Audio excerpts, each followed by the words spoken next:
Hey everybody, Barry at CTech-review. Today we're going to do a sequel to a video we just did a few days ago comparing the 2025 Ford F-150 versus the 2025 Ford F-250 Tremor. What's the better value? That was on a Lariat trim. Today we're going to try to focus on value, and we're actually going to go on both extremes of the F-250 and the F-150. We're now going to bring in the F-350, and we're going to bring in the Ranger, and we're going to bring in the Maverick Tremor. And we're going to look at each one of these price points. We're going to talk about tow rating. We're going to talk about a little bit about payload. And we're going to then, at the end of the day, look at what you get for the money and what's the best value for what you're trying to do. Let's get into this.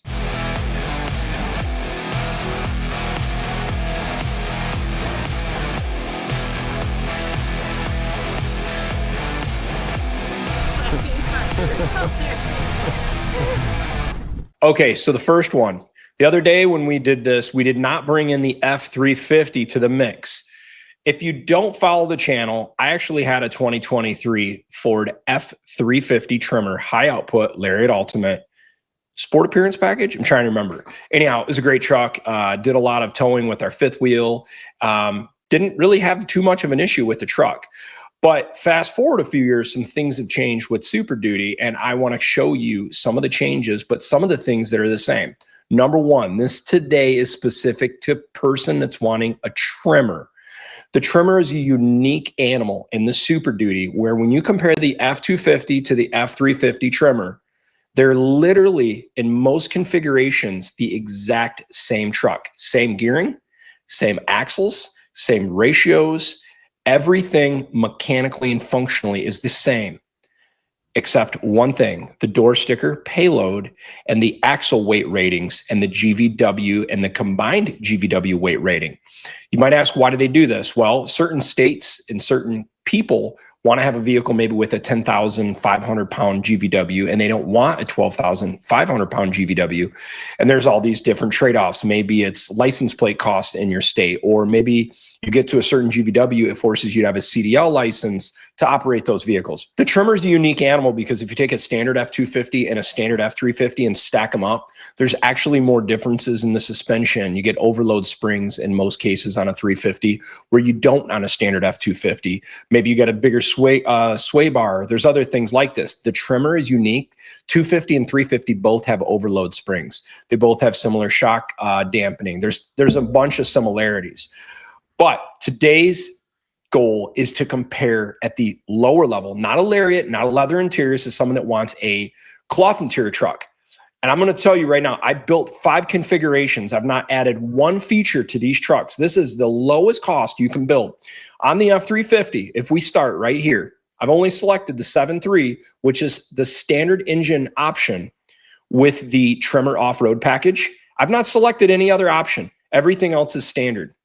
And that gets you a price of $63,095. And you can see destination charges. The only accessories is the $5,500 it forces with the 7.3 liter V8, as well as the Tremor package. And I did the exact same thing. I switched the color just so you kind of see when I go back and forth, black versus white.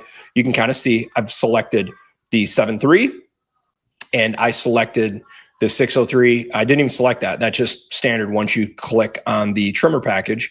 We go all the way to the bottom, $61,795. So you can still see it's the same $5,500 versus the F-350. But the difference is approximately $1,400 more for the F-350 versus the F-250, both 7.3s. Now, this is the question people have been asking. How does the F-150 Tremor stack up price-wise? And we're going to go through a bunch of this. Now this is base Tremor F-150. You got to start with this. It's not the 402A. It comes standard with 5.0 or 3.5. Let's see, is there any price increase for 3.5? No. You can have 5.0 or you can have 3.5 non-power boost, the same price. It's kind of cool. Others are not allowing that in the market. I've not selected any other option. This is a 401A. So a 401A, if you're not familiar with it, versus a 402A. A 402A would be more like a high-level Lariat. So what you get with this, you're going to get the Torsen front differential. You get the LED tail lamps. You get the unique Tremor leather bucket seats with heated and ventilated seats. You're not going to get that on the 401A. 360 camera heads-up display, B&O premium 14 speaker sound system. Now, what do you get for the 401A? This is, you're still going to get the standard Blue Cruise, which is like an XLT. You get the 8-speaker Bang & B&O speaker system. You get heated front seats, not heated and cools, and you get a unique black cloth seat with active orange stitching, adaptive cruise control. What else? Blue Cruise. Yep, they both have that. Same sort of shocks. Okay, so this is a 401A truck. Last video we did was a 402A. We go all the way to the bottom. Let's look at our pricing here. $67,200. The only options I've selected is $395, and that might just be due to this antimatter blue color paint, just because I was trying to show some differences. So let's just call this $67,000 base model F-150 Tremor.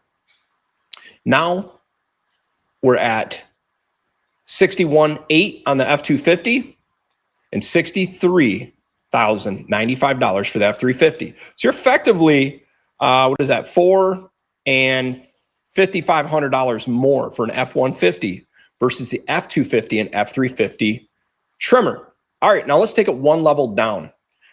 Ford Ranger. You might not be someone that wants a Ranger. I get it, but I'm just going to kind of show you their pricing structure, how they do this. They used to offer the Ranger in a Tremor. They don't offer that anymore. And it was actually a really cool little truck. But if I just go to the Lariat and I select the 2.7 over the 4-cylinder engine, 4-wheel drive, I only selected the FX4 off-road package. Go all the way down to the bottom. The price on this truck is $52,930. So you can kind of see now, if you want to save $14,000, the Ranger's 14 grand less than the F-150, and this is a Lariat. So keep that in mind. This is actually going to have a few more bells and whistles in the interior, just because it should have leather interior and a little bit bigger display. Now, let's go to the real Tremor, the beast mode. The Maverick Tremor. So some people think this is kind of a silly truck. I don't know. I see a value in this truck. It's someone that wants a little bit of payload. They're not going to tow more than 4,000 pounds, but they're really hypersensitive on fuel economy. This is the truck for them. I've not selected any option. When you do the Tremor, it only comes as a 2-liter EcoBoost, advanced all-wheel drive, 4-wheel drive. You cannot get the hybrid in the Tremor package. It does come with the Co-Pilot Assist 2.0 system. And I've not selected any other options. And we'll see a grand total of $43,385. So if you want to go the most expensive Tremor in a non-402A, because a 402A would jump this to like 76,000. So you go 67 grand. You want to save 24 grand? Buy the Maverick Tremor. Okay, so who are each of these trucks for? I'll give you my perspective. So in this specific case, someone that maybe is into hunting, recreation, maybe forest logging, construction. Super Duty Tremor, I feel like can work for anybody that needs a pickup truck, but they want some off-road capability. And why I've spoken so highly of the Tremor specifically in the past is when you start looking at this $5,500 option, it used to really be $4,500 in 2024 and below. But now the 7.3 is no longer the standard engine. It forces you to pay the $1,000 more from over the 6.8. But jump into the Tremor package offers a ton of value. Let me show you a few of these options. So you get the 430 gears, which when you mix the 430 gears with the 7.3 liter, it bumps the tow rating substantially. I mean, we're talking like, I think it's like 18 or 19,000 pounds versus like 14,000. It's like 3,000 or 4,000 pounds more tow rating. Plus, it gets you in that optimal range of RPMs on the highway where that motor's making like peak torque going down the road. It also gets you electronic locking rear differential. It gets you a 35-inch off-road tire, a Goodyear DuraTrack, a very good, capable off-road tire, good rain, snow, ice. Sometimes it can come at a little bit of sacrifice of road noise, I've noticed, after you get some miles on them. But generally speaking, off-road, it's a pretty decent tire. The other thing that's really cool about the Tremor is they typically come with a 5th matching spare off-road 35-inch tire. It's the same tire. And I believe it used to be the exact same matching rim that would be on the Tremor. So that's kind of cool. If you wanted to kind of mix that up in your tire rotations, it'll save you a little bit of money. It's not like some ugly cheap wheel. The other thing you get with it, unique front springs that raises the truck up. You get a unique front air dam on the front bumper. This is the same as 250 and 350. Obviously locking rear differential, but here's the big one. Front limited slip differential. Now, if you're not familiar with what a differential does in a standard pickup truck, they have an open rear differential and an open front differential. If you use your truck in an off-road scenario, you're going to be really happy, especially if you're in a scenario like this, rock crawling or mud. You want locking differentials or limited slips to give you maximum traction at all 4 tires. There's not many other trucks in the heavy duty segment besides one that offers a differential addition and performance up front, and that's the Power Wagon, which is an awesome truck. The Power Wagon has a selectable front locker, or like an electronic locking differential in the rear of the Super Duty. The Ram Power Wagon has it in the front. Ford took a little bit different path on it, and I can kind of see the pros and cons. It's more expensive, potentially more to fail because there's moving parts. Ford says, well, if we could just have a limited slip up front, it's good enough for off-road. And in probably most off-road cases, it is better. Me personally, I like the idea of selectable, where I can keep it open, where I don't want the weird nuances of the limited slip up front. And then if I do get in some deep stuff, with a locking front differential, it's actually better full locked in the front versus a limited slip, because a limited slip will still slip some. The other thing that's really cool about the Tremor, obviously you get unique shocks, but it's not just unique shocks. They're actually a little bit larger diameter, and they have built-in bump stops, which gives you a little bit more off-road capability. It comes with skid plates, and the other cool thing most people don't realize, they actually come with the F-150 Raptor running boards, and that's very cool. And then obviously you get some rock crawl mode, which is neat, higher water fording vent tubes for the transfer case and axles. So if you're going through deep water, water can't get into the vent tubes. I mean, that's pretty dang cool. They do the same thing on the Power Wagon as well. So this is the F-350 Tremor. Now, when you go from F-350 to F-250, when it goes from Tremor to Tremor, there's no difference. You get the same sort of stuff. As far as the options, 250 to 350, it doesn't care. There's the unique wheels you can kind of see for the Tremor. One thing that the Tremor does not come with standard that the Raptor does is the upfitter switches. And I was going to kind of show you that option. Where is that at? Upfitter switch is $230. And a lot of times they do come with a bigger alternator. I do need to confirm that. What does it come with? 190 amp alternator on the gas engine and 250 on the diesels. But the cool thing is you can add to get the bigger alternator. And another cool thing, for $4,200, yeah, it's a lot of money. You can get from the factory Ford Performance Warn winch, 12,000 pound winch. Awesome. That is such a cool thing. So the serious off-roader that doesn't want to do this after the fact and they just want it from the dealership under warranty, that's a great option for you. But now let's go into the F-150. What do you get? Well, you get unique shocks just like the F-250. You get unique shocks just like the F-250 Tremor. You get a 2-speed automatic transfer case with all-wheel drive. So this is a big deal for people that maybe do towing or inclement weather, and they're not sure. Maybe they're on cement driving on the roads or asphalt in the wintertime, but there's ice and snow on the road. And you're like, man, I really don't want the truck in 4-wheel drive. This is where all-wheel drive comes in and shines awesome. You can't get all-wheel drive on a Super Duty. So if this is a feature you want, this is a big benefit to the F-150. In the 401A, it does not come with the modular front bumper. If you want the modular front bumper, which you're going to see the difference right here, this is really unique. This is something that's also on the Raptor. It's different. You can pull some things off. You got a little bit different fog lights in the corners, but then you can bolt LEDs on here, and there's a little more functionality. But look at the difference in price, $78,000 versus $67,000.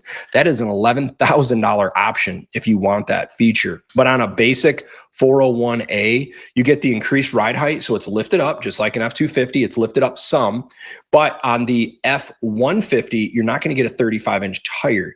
There we go. 275, 70/18. Okay. Just did the math on that. A 275, 70/18 is a 33.16 inch tire. So it's 33.16 inches tall on a Tremor F-150 versus 35 on an F-250 F-350. The other cool thing on the F-150 is you get this cool dual exhaust out the rear. You also get the 2 recovery points off the rear bumper like the Raptor. That's super cool. You do not get that on the F-150, F-250. F-250, you do get the corner cab to get in. So if you like that function, it's pretty nice. The other thing on the F-150 that some people might like, I'm going to show you right here. So from this area forward, from here to here on an F-150, F-250, F-350, the cab is identical. The length, the width, the height, the only difference is some small nuances on how the gauge clusters are laid out, but they're identical. After here and before here, you got different fascia up here, different fenders, obviously for Super Duty, different hood for Super Duty, different bed side for F-250, F-350. But notice something different here. Look at this distance right here. This is a 6 3/4 inch bed. So this is 6 foot 10 inches versus 5 foot 6 inches. So if you're someone that needs bed space, a huge plus to the F-250 crowd. But I will tell you, advantages to this truck is getting into tight spots, hunting, off-road. You've got smaller wheelbase, and so center point for off-road, less chance of getting hung up, but the truck is a little bit lower. It's just all the different trade-offs. I like that if you want, you can get the 5.0 or the 3.5 V6 EcoBoost in the Tremor F-150, whereas in the Super Duty, your engine options are, you can go the 7.3 or you can go the high output diesel. High output diesel's $11,900 more than the 7.3, and it is a beast. If you've not driven a high output diesel, it's a monster. Ton of power, great fuel economy. I've been super impressed with my high output diesel. I thought it was awesome. Great power. The only thing is you got to add DEF and a little bit more expensive maintenance. But if I got one again today, in full fairness, I'd probably get to 7.3 because it's simple. And I'm in this weird mindset of thinking if I wanted a truck to last 250,000 miles with less bull crap to deal with, man, I'm in this mode of simple. And simple, I think, is a gas V8 at this point. It's just simple. It's natural aspirated, port fuel injected. If all goes well, it should last a long time if you take care of it. And cheap maintenance. You're not doing expensive fuel filters and things of that nature. We go to the Ranger. You know, it's not even a Tremor, so I'm not even going to spend a whole lot of time on it. But at least you see the price. But now we go to the Maverick.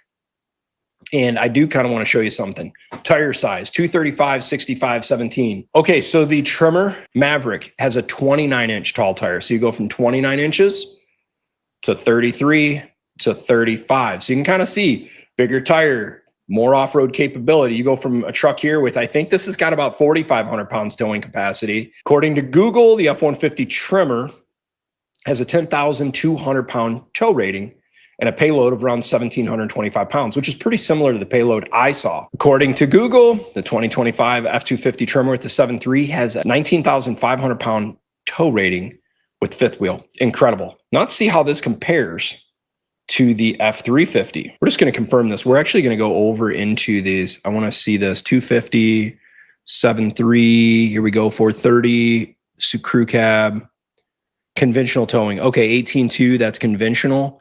Now let's see fifth wheel. This is fifth wheel max goose, 430 gearing. It's going to give a little denotation to say what a Tremor is right there.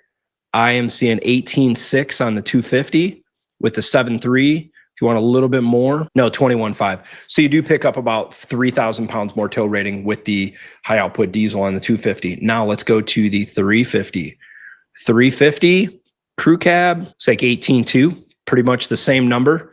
Now let's go, we go crew cab, 4x4, 7.3. This is where it bumps up a little bit to 21.5, I'm seeing. So if you do want a little bit more tow rating, jumps you to 22.5.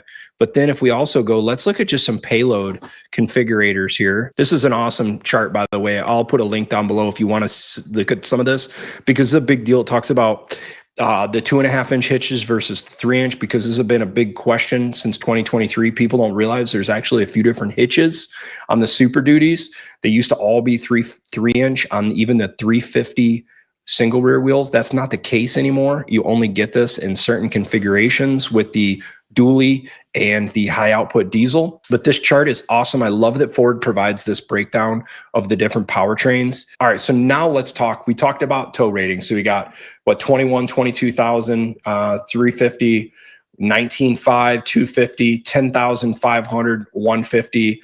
I think approximately 4,500 with the Tremor Maverick. The next real reason you jump to a 350, in my opinion, is just payload. Payload in a truck like this, you're probably going to be around 4,300 pounds, maybe even 4,500. It just is really going to depend on the options you add. As you start adding options like fifth wheel, gooseneck, and those packages, it adds a lot of weight. So it will cut down. Sunroof cuts in 80 pounds or so, but let's call it 4,400 pounds. We go to the 250. We're probably going to be somewhere in the 3,200 pounds. So you're going to pick up about 1,000, 1,200 pounds more payload capacity with the 350 over the 250. And then there's a big drop. It's a big drop when you go to the 150. You're around 1,700 pounds. That's exactly what I've seen on most of the trucks. So we talked about towing capacity. We talked about payload capacity. Power. Well, the 7.3 liter in the Super Duty has 430 horsepower and 485 pound-feet of torque. The big thing about these numbers are they higher than a 5 liter? They are, but it does it at a lot lower RPM. So if you're used to that big block power, it's going to be a big advantage versus the 5.0 has 400 horsepower and 410. The F-150 with the 5.0 is going to feel like a rocket versus the Super Duty. Super Duty is probably in the neighborhood of 1,500 pounds heavier weight. It's a lot heavier truck, 1,200 to 1,500 pounds heavier truck. So you add that, yeah, the Super Duty's got 30 more horsepower and 70 pound-feet of torque more. It won't matter because this F-150 is so much lighter weight. It's going to feel a lot more spirited. The new Coyote engine, it's by far the most impressive Coyote that Ford has came out with. I also like the Tremor's got the 36-gallon fuel tank. That's another big advantage on the Tremor F-150. I'm glad Ford came out with the Tremor and the F-150 and the Super Duty for that regard. I think it's awesome because there's really nothing in the market just like it. But if you're chasing fuel economy, this is a truck you can get routinely if you drive highway, rural, 17 to 20 miles per gallon. I've got friends that have it and they're telling me that's what they get. Whereas if you did that same type of driving with an F-250 and an F-350 7.3, from what I've seen, it's probably going to be somewhere in that 12 to 13 miles per gallon. If you really, really crush it, maybe 15, maybe. We're talking like perfect scenario, 55 miles an hour, just cruising light on the throttle. But at that same speed, you'd probably be getting 22 to 24 with the F-150 Tremor and a 5.0. It's a big difference in fuel cost. But the average person who needs a 250 or 350, they're going to buy that over the F-150. The Maverick, if you're shooting for fuel economy, man, this thing's going to get 23, 25 miles per gallon. So that's clearly the home run. What's interesting and why I included this Maverick Tremor is payload. This little dude's got as much payload capacity. If all you cared about was payload, the weight you could put in the bed of this truck, this thing has as much payload capacity as an F-150 Tremor. You're going to be 1,550 to 1,700 pounds of payload in this, or 1,500 to 1,700 pounds of payload on this. So if you're not towing and you don't care about a smaller truck, it's an interesting option. At the time of this video, there's typically more rebates on an F-150 than on a Super Duty. If you start looking at resale down the road, which truck do you think holds its resale the best? My guess, traditionally speaking, is probably going to be the Super Duty just because there's less of them out there. But the Tremor is a hot seller, and it's that truck for someone that wants some off-road capability but doesn't want a Raptor and they want tow rating. That's the big reason to jump to a Tremor over Raptor is you're going to pick up over 2,000 pounds of tow rating. Lastly, something I have not focused a lot on the Tremor that is a neat option. If you go to the High Equipment Group 402A, you do get what's called a Torsen front differential, which is actually a little bit better off-road than an F-250 and F-350 because it almost acts as a full locking differential. So if you're looking for ultimate off-road performance, you'd have a little bit more traction at all four wheels with the F-150 Tremor 402A than an F-150 Raptor. Believe it or not, an F-150 Raptor, you can no longer get a Torsen front differential. They eliminated that option in 2023. So there are going to be unique individuals out there that need an F-150 and need a Torsen front differential. You're buying an F-150 Tremor 402A, or you're buying a Raptor and then adding after the fact an aftermarket differential up front. So something to keep in perspective here. I hope you find this video helpful. I know it's pretty interesting when you look at this. No one would ever think an F-150 would be more expensive than an F-250 or 350, but that is the case of the Tremor. Tremor's a really nice truck in the F-150, and you do get more features in the F-150 Tremor at the low level. You are getting Blue Cruise on an F-150 Tremor. You're not getting it on an F-250 and an F-350 Tremor. You're getting maybe a little more premium interior at an XLT level. And when I look at these base level trucks, these are not LED headlight front ends. So if we wanted to add that feature, I'll just do this just for the sake of the video. We're going to call this a black, let's just see, XLT premium package. It's not even going to give it, oh, it's going to force both. Wow. Okay. So this is interesting. So if you want painted bumpers on a F-250 Tremor, it's going to force you into black appearance package and XLT premium. LED headlights are a requirement. Well, the only way to get that in a Super Duty is you got to get a black appearance package and the XLT premium package. So at that point, you get a little nicer interior. There's a few other little doodads, but then that gets you the newer front end. But it jumps the price up quite a bit. I'll show you on the 350 just so you can see. Yeah, so you got to buy both. Okay, so when we compare those then, the F-250 and F-350, it is about $1,300 more for the F-350 over the F-150. That F-350 versus F-250, it is about $1,300 more, so that doesn't change. And then it is about $4,000 less with the 401A F-150. So that's the big deal. If you want LED headlights, man, you're going to pay a premium for that feature. They got that dialed in. But if you don't care about LED headlights and you don't care about the painted bumpers, you can actually get a Super Duty less expensive than an F-150. So I think this is the nuance where Ford would say, if you want apples to apples, Super Duty is a little more expensive than the F-150. But if you compare low level, no option selected, actually the F-150 is more expensive than F-250. So it's kind of funny how they play that. Anyhow, guys, I hope you enjoy this video. I hope it's helpful for those buyers looking to get a new Super Duty. Thanks for watching.